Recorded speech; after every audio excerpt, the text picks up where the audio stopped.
accountability ni Sara. Gusto nila ng accountability.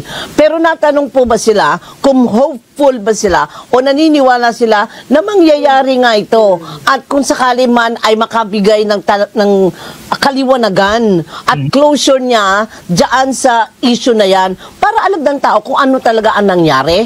Oo, yun naman talaga di ba?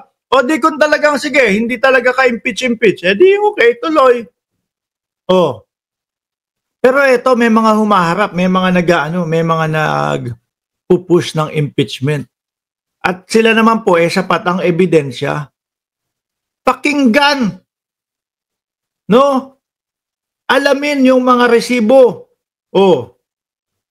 Pakinggan yung mga witness. Hindi yung hahayaan nyo lang na nakalutang ang mamamayang Pilipino. Iba na po ngayon ang panahon. No? Kung ang alam nyo, kung ang iniisip nyo, ang Pilipino ngayon, ipagpapaano lang nila yan. Pagsasawalang bahala na nila yan. Ganyan ang Pilipino. Hindi ho ngayon, iba. Tumatatak po sa isipan ng mamamayang Pilipino. Sa sobrang hirap po ng ating bansa, pahirap po ng pahirap, mga kababayan, ang mamamayang Pilipino, patalino ng patalino. Tingnan nyo nga ho, doon sa eleksyon, hindi na ho nanalo yung mga artista. Madami na pong naligwak ng mga artista, mga bossing. Willie Rebillame, milyon-milyon ang supporter niyan. Pero bakit hindi nanalo? Di ba? Kasi matalino na po ang mamamayang Pilipino. Patalino ng patalino ang mamamayang Pilipino. Ngayon, gustong malaman yung tungkol dyan sa mga yan, hayaan nyo na malaman ng bayang Pilipinas. No? Huwag nyong iatrasado, huwag nyong kailangan pa namin ng konting panahon. Di ba?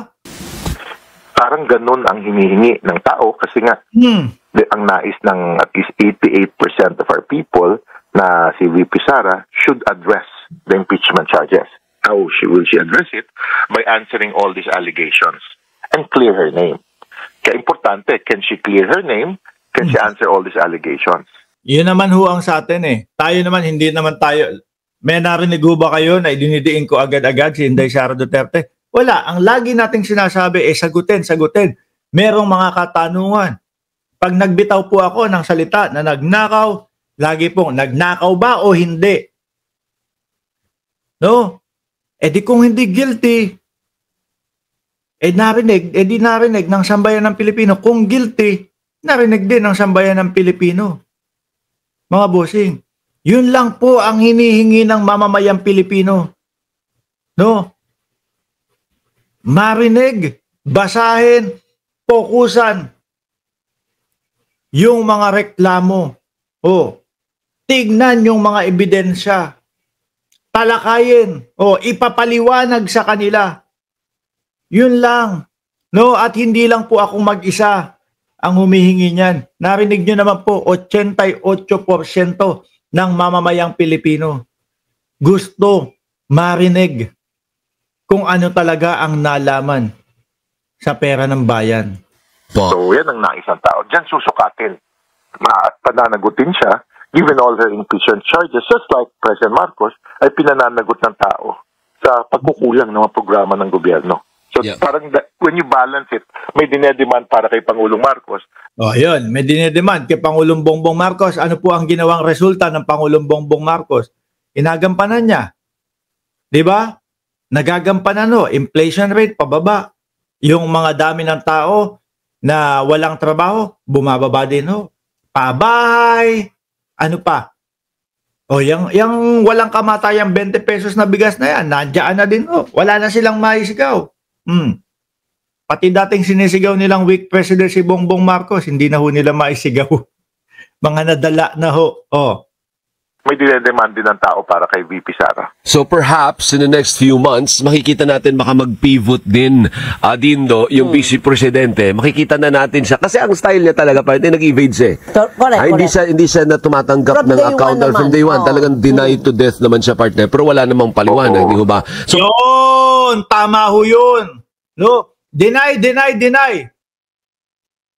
Bakit mo dinideny? Ano paliwanag mo? wala tayong naririnig na paliwanag. Wala, pinupolitika lang po. Kaya pagsugod dito, nung mga supporter nila, hindi totoo yan! Ganyan. Pinupolitika lang yan. Di ba, mga bossing? Deny, hindi ako nagnakaw, hindi po totoo yung sinasabi nila. O ano paliwanag mo dyan? Ano paliwanag mo sa Mary Grace Piatos? Ano paliwanag mo doon sa sandamakmak na resibo?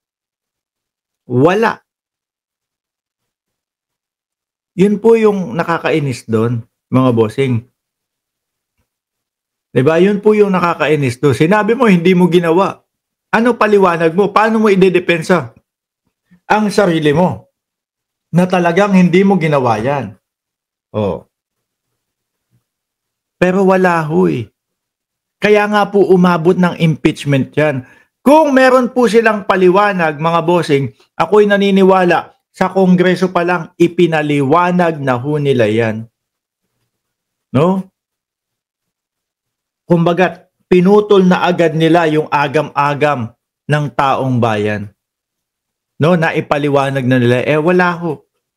Kaya umabot po ng impeachment. Tapos ngayon, eto, mga senador, iniuudlot. Wag mga sir, magagalit sa iyo ang bayang Pilipinas. No? Magagalit sa inyo ang bayang Pilipinas. Baka the next few months din magpipivot din siya, mag-iiba din yung style niya. Kailangan dahil parang minamanmanan to ng ating mga kababayan. Yes, correct. Nakatuon po, nakatutok ang mamamayang Pilipino.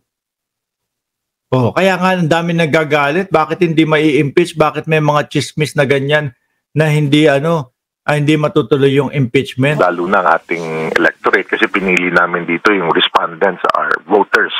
No? Dahil doon ka dapat managot dahil pinili ka ng mga botante natin para maging vice. Bukod pa po doon sa pinili siya, mga kababayan, yung hinahanap po ng pondo ng bayan, galing po sa lahat sa atin. Galing po sa lahat ng Pilipino. Bawat isang Pilipino. Sabi ni Mado, this is not about politics. It is about public trust at public funds. Mga bossing. Lahat po tayo, mga kababayan, kung sakali na yung perang yun ay nawaldas, hindi nagamit sa tama, lahat po tayo nanakawan. No po? Kung sakali na ibinulsa yung pera na yun, tayo po, kada isa sa ating mamamayang Pilipino, nanakawan po tayo. Dahil galing yon sa mga kinakaltas sa atin. Galing yon doon sa mga dagdag presyo ng mga bilihin natin. Ipapataw doon sa bibilin natin. Para makatulong sa bayan yung buwis na yon. Tapos hindi maririnig, hindi malalaman, hindi mapapakinggan kung ano ang kanilang eksplanasyon. Basta wala. Hindi ako gumawa niyan. Ano po eksplanasyon nyo? Wala din. Lugi tayong mamamayang Pilipino.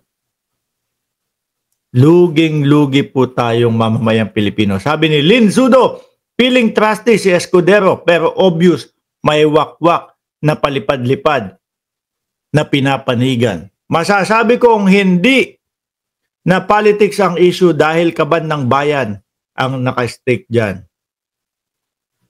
Totoo. Lahat akala nyo ba idol ko yan si VP Sara Ayokong ayokong matuloy yung impeachment na yan. Akala nyo ba porket nandiyan kayo sa side na yun, hindi kayo nawalan? Nawalan kayo. No? Kasi yung mga kinakaltas sa inyo, kinsenas katapusan, hindi nyo narinig. Hindi nyo nalaman yung dahilan o yung pinagpuntahan talaga nung pera na yon. Hahayaan nyo ba? Sa mga susunod na mga panahon, okay lang yun. Sige, kaltas kayo ng kaltas. Pilipino ako no? Hindi nyo nahahagilapin. Sayang naman. Tapos, karamihan sa atin, naku, saan napapunta ang ating bayan? Palubog na ng palubog ang ating bayan. Ganun kayo, artihan kayo. Eto ngayon, sinusolusyonan. Hinahagilap yung mga nawawalan ng pera, yung mga nawawalang pera dahil yan ay isa sa numero unong problema ng Pilipinas. Natutuwa kayo na hindi matuloy yung impeachment. Bago tayo matapos, mga kababayan, no, kung sakali man na itong impeachment na ito ay manaig sila, mga bossing,